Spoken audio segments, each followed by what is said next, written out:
آج کی نشست کا پہلا سوال آپ کی خدمت میں یہ ہے، آپ کی زبانی ہم نے اکثر سنا کہ مذہب نے ان سوالوں کا جواب دیا ہے کہ جن کا جواب جاننے کے لیے انسان کے پاس کوئی ذریعہ علم نہیں تھا۔ ایک سوال عام طور پہ کیا جاتا ہے، انسانی علم نے اس کا جواب دیا کہ روح کیا چیز ہے، افلاطون سے لے کے فیثاغورس تک، اور پھر جدید فلسفی بھی ہر کوئی اس کو زیر بحث لاتا ہے، لیکن ہم یہ کہتے ہیں کہ بھئی اللہ تعالیٰ کی کتاب جو ہے اس معاملے میں ایک نیا ذریعہ علم ہے اور وہ ایک بات کرتی ہے۔ اب اس امکان کے ساتھ کتاب کی طرف جاتے ہیں تو وہاں پر روح کے بارے میں جو کچھ کہا جاتا ہے وہ تو یہ ہے کہ جی ایک امر لطیف ہے، یہ اللہ کی ایک پھونک ہے۔ ہونا تو یہ چاہیے تھا کہ جب ہم قرآن کو کھولتے جو جواب انسان نہیں دے سکے تو قرآن کو تو ایسا جواب دینا چاہیے تھا کہ فلسفیوں کو، حکماء کو، پورے کے پورے انسانیت کے علم کو دانتوں پسینے آ جاتا، لیکن اتنی سی بات کر دی جاتی ہے کہ جی اللہ کا حکم ہے، ایک امر لطیف ہے، اللہ کی پھونک ہے۔ تو پھر اس کو ہم کیسے کہہ سکتے ہیں کہ اس سوال کا جواب اللہ کی کتاب نے دے دیا ہے جس کو جاننے کا علم انسان کے پاس نہیں تھا؟ یہ سوال پیدا ہی کیوں ہوتا ہے؟ یعنی جو سوالات میرے لیے اہمیت کا حامل ہیں، یہ سوال تو ان سوالوں میں سے نہیں۔ جو حقائق مجھے بتائے گئے ہیں وہ یہ ہیں کہ تمہاری شخصیت کا قالب اس زمین سے تیار ہوا ہے، وہ مادی قالب ہے، اور اس میں اللہ تعالیٰ نے تمہارے نفس یا تمہاری شخصیت کو پھونک دیا ہے۔ اسی کو عام زبان میں روح کہہ لیتے ہیں۔ یہ اللہ نے علم دے دیا۔ میری وہ شخصیت کیا ہے اس کو جاننے کے لیے تجربہ اور مشاہدہ کافی ہے۔ میں جانتا ہوں کہ وہ شخصیت شعور رکھتی ہے۔ وہ نہ صرف یہ کہ اپنے خارجی عالم کا شعور رکھتی ہے، وہ اپنا بھی شعور رکھتی ہے۔ اس شعور کے ساتھ وہ اپنی صفات کا شعور رکھتی ہے، وہ اپنے اعراض کا شعور رکھتی ہے، اور اس لحاظ سے وہ ایک بڑی غیر معمولی شخصیت ہے۔ اللہ تعالیٰ نے اس کو حادثہ اخلاقی عطا فرمایا ہے، اس کو حصے جمالیات عطا فرمائی ہے، اس کو علم اور عقل سے نوازا ہے، بہت سی صلاحیتیں دی ہیں۔ یہ سب میرے تجربے اور مشاہدے کی چیز ہیں۔ ان کے لیے مجھے نہ کسی فلسفی کے پاس جانے کی ضرورت ہے، نہ کسی دوسرے سے کچھ پوچھنے کی ضرورت ہے۔ یہ کہ اس کی حقیقت کیا ہے، مادے کے لحاظ سے مادے کی حقیقت کیا ہے، نفس کے لحاظ سے نفس کی حقیقت کیا ہے، یعنی وہ کیا ماہیت ہے جس کو میں نفس کہتا ہوں، یہ کیوں اہم سوال ہو گیا؟ یعنی اس سوال کا مجھے جواب نہ ملے تو کون سا کم ہے جو اس کے بعد بند ہو جاتا ہے؟ یہ تو ایک تجسس ہے۔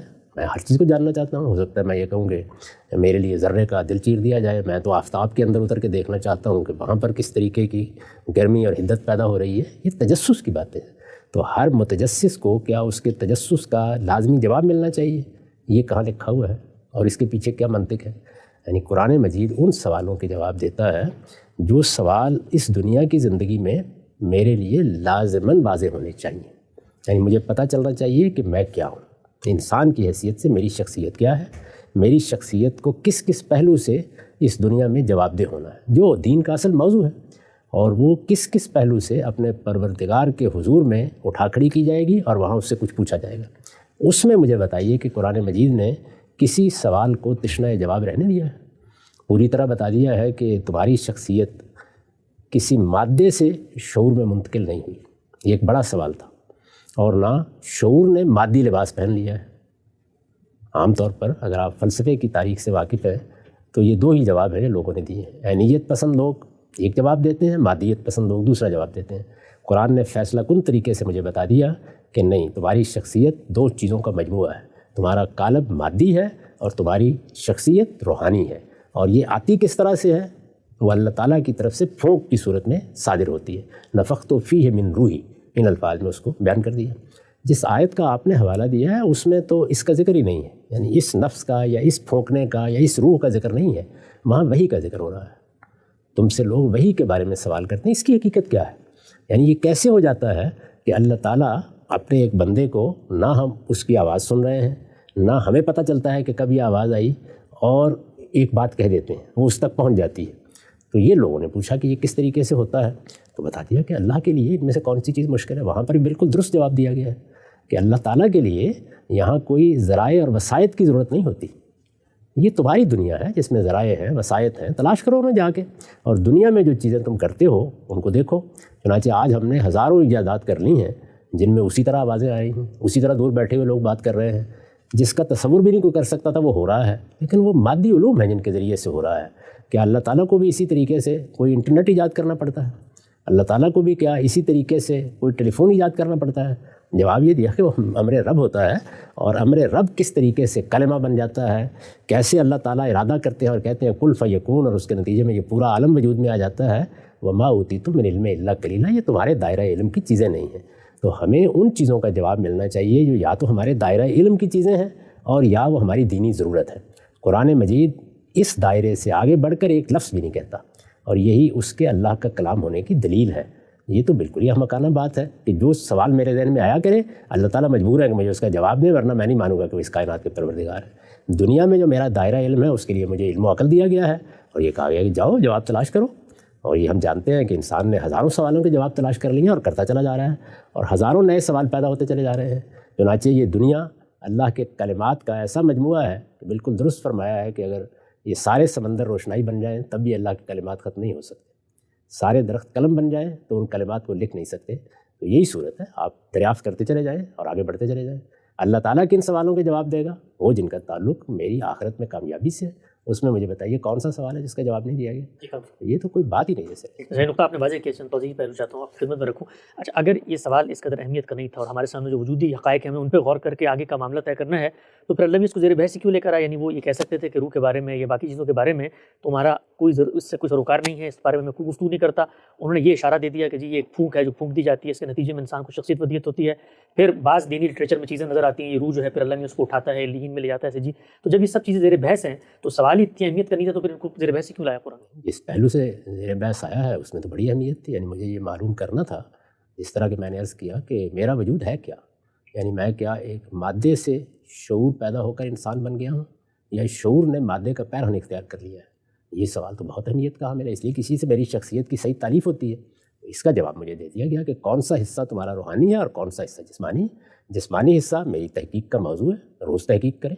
میں تو بارہا یہ کہہ چکا ہوں کہ مادے میں زندگی کیسے پیدا ہوتی ہے، یہ چیز چونکہ ہمارے سامنے پیدا ہوتی ہے اس لیے یہ تحقیق کا موضوع بننی چاہیے، بنائیں، دریافت کریں۔ لیکن یہ جو شعوری شخصیت آتی ہے اس کے بارے میں اللہ تعالیٰ نے حد بتا دی ہے کہ یہ آسمان سے آتی ہے، یہ زمین سے پیدا نہیں ہوتی۔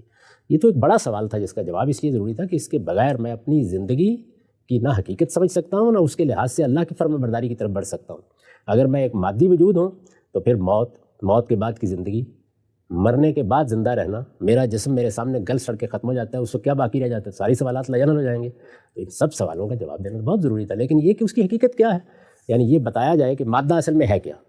تو اب دیکھیے نا، آپ اندر اتر رہے ہیں، ذرے میں اتر گئے، ذرے کے اندر پھر مزید اترے، اس سے بھی آگے جا رہے ہیں، جائیں خود تحقیق کریں، تلاش کریں۔ اللہ تعالیٰ کو اس کا جواب کیوں دینا چاہیے؟ یعنی وہ کون سا کام ہے جو اس کے بغیر میں نے جیسے کہ عرض کیا رکا ہوا ہے؟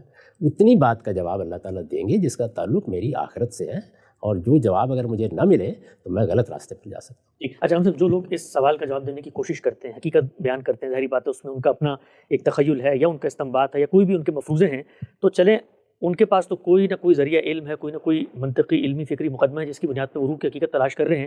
اس کے مقابلے میں ہم مذہبی لوگ ہیں اور ہم یہ کہتے ہیں کہ بھئی ہمیں تو حقیقت کا پتہ ہی نہیں ہے، تو پھر ہم ان سے کیسے مکالمہ کریں گے؟ وہ کہتے ہیں ہم تمہیں حقیقت دکھاتے ہیں اور ہم جواب میں کہیں کہ بھئی ہمیں تو حقیقت کا پتہ ہی نہیں، تو ہم ان کو کیسے ریفیوٹ کریں گے؟ نہیں، جو حقیقت وہ بتانا چاہتے ہیں اس کے لیے انہیں تجربے اور مشاہدے سے استدلال پیش کرنا ہے۔ تجربے اور مشاہدے کی چیزوں کو ہم نے کب دیکھنے یا سننے سے انکار کر دیا؟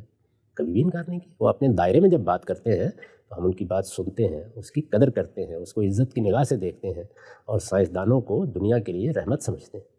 یہ ان کا دائرہ ہے، اس دائرے سے باہر ان کے پاس کوئی ذریعہ علم ہی نہیں ہے۔ روح کے بارے میں کوئی سائنسی تحقیقات نہیں ہوئی، نہ ہو سکتی ہیں۔ جو کچھ بھی سائنسی تحقیقات ہوں گی وہ مادے پر ہوں گی۔ اسی لیے دنیا میں بتدریج مادیت پسندانہ نقطہ نظر کا غلبہ ہوا ہے، اور وہی ہونا ہے، کیونکہ جہاں تک نفس کا تعلق ہے، نفس اپنے عمل کے لحاظ سے تو اس دنیا میں تحقیق کی چیز ہے، چنانچہ نفسی علوم رہے ہیں، بہت بڑے بڑے علوم، اس کی تعریف ہمیں معلوم ہے، لیکن نفس اپنی حقیقت کے لحاظ سے آسمانی چیز ہے۔ یہ اطلاع دے دی گئی ہے اور اس طرح بتا دیا گیا ہے کہ انسان دو چیزوں کا مجموعہ ہے، اور اس سوال کا جواب اس لیے دینا ضروری تھا کہ موت پھر کیا چیز ہے۔ موت کی حقیقت تو مجھے معلوم ہونی چاہیے۔ اگر میں مادی وجود ہوں اور موت اور زندگی کی حقیقت وہی ہے کہ میرے عناصر میں ترکیب پیدا ہوئی تو میں زندہ ہو گیا، اور وہ ترکیب ختم ہو گئی تو میں مر گیا، تو پھر تو زندگی بعد موت کا کوئی تصور پیدا نہیں ہو سکتا۔ تو چونکہ مذہب کا بڑا بنیادی مقدمہ ہے زندگی بعد موت، اس کے لیے یہ بتایا گیا ہے کہ تمہاری اصل شخصیت پر موت واقعی نہیں ہوتی، وہ تمہاری شخصیت آسمانی ہے، اس کو اللہ کے فرشتے لے جاتے ہیں۔ یہ قالب ہے، اس دنیا سے تمہیں دیا گیا تھا، نیا قالب دے دیں گے، ہزار نئے قالب دے دیں گے، اس سے کوئی فرق نہیں پڑتا۔ اصل شخصیت تمہاری اللہ تعالیٰ نے براہ راست تخلیق کی ہے، اور وہ ابدی ہے، وہ کبھی ختم نہیں ہوگی۔